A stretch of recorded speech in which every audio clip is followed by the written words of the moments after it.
Bonjour à toi chers spectateurs et aujourd'hui parlons de Dirty Papi de Dan Mazer.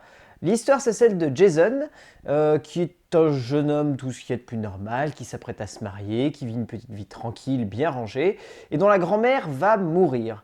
Et alors que la grand-mère est morte, le grand-père lui semble avoir un peu de mal à s'en remettre. Et va demander donc à Jason de l'emmener à Daytona Beach pour qu'il puisse se recueillir parce que visiblement c'était un espèce de trip qu'ils avaient avec sa femme, partir à Daytona Beach chaque année. Et donc ils vont partir là-bas pour se recueillir et surtout pour que le grand-père puisse tremper sa nouille. Voilà, c'est ça le pitch de Dirty Papi.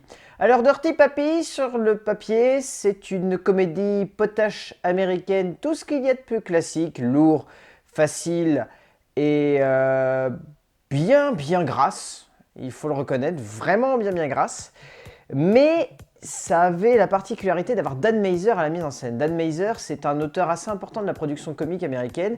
Et dernièrement, il avait un peu surpris tout le monde en livrant la petite comédie sympathique qui se nommait Mariage à l'anglaise, qui était vraiment savoureuse et très intelligente.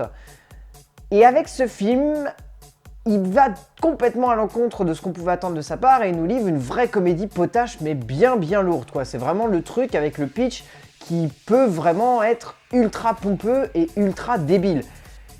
Et c'est pas vraiment le cas. Mais pour autant, ça ne veut pas dire que Dirty Papi est un bon film. En fait, on a affaire à un long métrage qui essaye de se détacher des canons actuels de la comédie grasse américaine et qui malheureusement, dans un dernier temps, a tous les clichés possibles de la comédie grasse américaine qui essaye de se donner une conscience, entre guillemets. Au sens où les 40 dernières minutes du film sont la démonstration qu'un long métrage américain ne peut pas simplement se limiter à un délire, mais qu'il faut obligatoirement qu'il se rajoute une trame narrative et qu'il apporte un caractère plus profond à ses personnages. Ça, c'est en partie dû au scénario de John M. Phillips, qui n'arrive pas à créer des personnages et à les assumer du début à la fin de son métrage. En fait, dans Mariage à l'anglaise, ce qui était intéressant, c'était que Dan Mazer était à la mise en scène et au scénario. Là, ici, il n'est que à la mise en scène. Donc, résultat, le scénario est écrit par quelqu'un d'autre, donc John M. Phillips.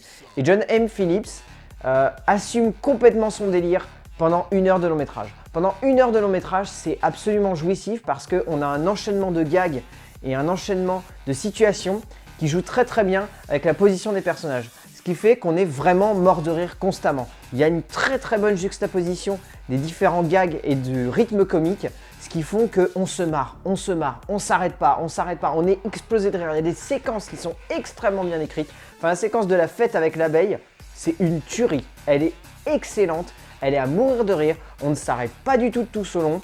Et même quand elle est finie, le gag qui enchaîne juste après est du même niveau. Enfin, c'est génial, mais c'est extrêmement bien écrit. Et malheureusement, dans un deuxième temps, John M. Phillips a voulu absolument créer une grande structure narrative complexe. Donc résultat, on revient sur le fait qu'il y a un mariage, sur le fait qu'il doit s'assumer, sur le fait que ceci, sur le fait que cela, sur le fait qu'il y ait une romance, sur le fait que ce personnage-là va être relié à l'histoire. Enfin, on arrive à vraiment un stade où on est plombé, mais alors à un degré, ça devient... c'est du marteau-pilon, quoi. C'est-à-dire que toute la première partie, les gags s'enchaînent, on ne se soucie pas des traits de caractère des personnages, etc. Et la deuxième partie, tout d'un coup, on nous ramène dans cette période-là où il faut absolument se dire « Ah, ces personnages, ils ont un poids dramatique en fait ». Ce qui fait qu'on ne rigole plus du tout pendant 40 minutes après et ça devient vraiment lourd. Et autant, étrangement, ça n'est pas la partie la plus grasse qui est la partie la plus lourde. La partie grasse est extrêmement drôle et même à mourir de rire. Et la partie lourde, c'est cette partie justement où il n'y a pas d'humour gras, où c'est de l'humour soft, et où le film n'arrive pas du tout à jouer avec ça.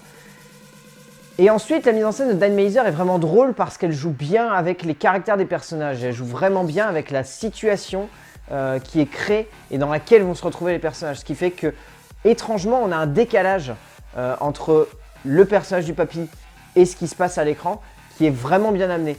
Ce qui donne lieu à vraiment des scènes qui sont extrêmement drôles. Enfin, la scène à la sortie du restaurant où ils vont rencontrer les deux filles et leur pote gay pour la première fois, elle est juste parfaite parce qu'elle joue très bien avec le placement des personnages, avec le décalage comique qui vient du fait que le personnage coincé, ça n'est pas celui qu'on attend. Et de ce point de vue-là, ça apporte beaucoup de rythme, de dynamisme, d'excellence même dans une certaine forme de comédie. Et c'est vraiment bien. Mais au-delà de ça, après, Dan Mazer, il livre une mise en scène qui est assez soft. Elle n'a pas grand chose de si exceptionnel. Elle est surtout là pour mettre en avant les situations, pour faire ressortir le gag, pour apporter peut-être un petit peu d'envergure on va dire, au comique de situation. Mais au-delà de ça, elle n'apporte pas forcément grand chose d'exceptionnel, on va dire. Là où le film est assez intéressant, c'est dans son casting. Et là, son casting, il est juste jouissif. Il est jouissif parce qu'il y a un acteur en tête qui est vraiment excellent. Alors, dans les rôles secondaires, celle qu'il faut vraiment retenir, c'est Aubrey Plaza, qui joue donc la chaudasse, qui est hilarante, qui est très très douée dans ce genre de rôle et qui fonctionne à merveille. Et puis en plus, elle est magnifique cette femme. Et donc, les deux rôles principaux, ils sont superbes. Zac Efron est à mourir de rire. Cet acteur-là, il est en pleine rédemption et entre Nos pires voisins, Warrior Friends et ce film, c'est hallucinant à quel point il est drôle. C'est vraiment hallucinant et ça fonctionne à merveille tout du long. Et on a surtout Robert De Niro en Papy Pervers. Robert De Niro en Papy Pervers, c'est une trouvaille absolument exceptionnelle de la part de Dan Meiser. Ça surprend totalement, c'est à mourir de rire. Il est exceptionnel dans cette performance. C'est complètement à l'encontre de ce qu'on a l'habitude de le voir et c'est très très lourd et c'est pas sa meilleure performance, mais c'est exceptionnel de voir une performance arriver à aussi bien se greffer et un acteur de cet âge-là à avoir aussi peu de complexe avec sa personnalité et arriver vraiment bien à jouer avec ça. Et en plus, il y a une petite scène à un moment avec Danny Glover qui est savoureuse. Enfin voilà. Mais au-delà de ça, tout de même, Dirty Papi, c'est un film qui est moyen. C'est un film qui déçoit parce que la potacherie fonctionne dans un premier temps et dès que le film se donne un poids dramatique, ça ne fonctionne plus. Mais au-delà de ça, il y a de très bons acteurs, la situation fonctionne vraiment bien et pour la première heure, le film vaut tout de même bien le coup. Donc, Dirty Papi de Dan Meiser, allez-y si vous avez envie, vous risquez d'être déçus, mais on ne sait jamais, ça peut vous plaire, tentez le coup, vous verrez bien. A plus!